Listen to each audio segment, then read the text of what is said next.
How many times? 2 times? Nagano pa yan, yung mouthwash. Anak mo lang? Kanina. Sabi ko, wag na ako. Hindi gusto ko, ano. Dapat yata kay Sky na yung damit. Oo, malis na.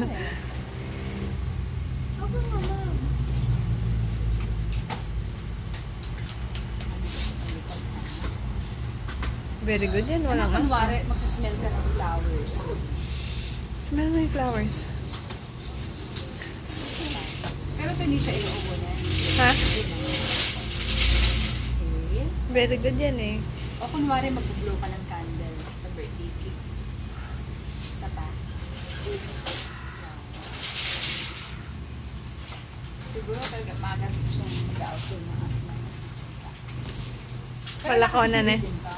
Awang yan eh. Siguro kung injection ka, hindi ka ganyan kahapon. Oo. ah. Sabi ko kasi Lia may inject siya, bigla yung may sigla. Nandun na yung bisang babakay sa akin. Kaya pala wala ka siya. Clear? Oh yeah! Ang bigat, no? Anong grade mo siya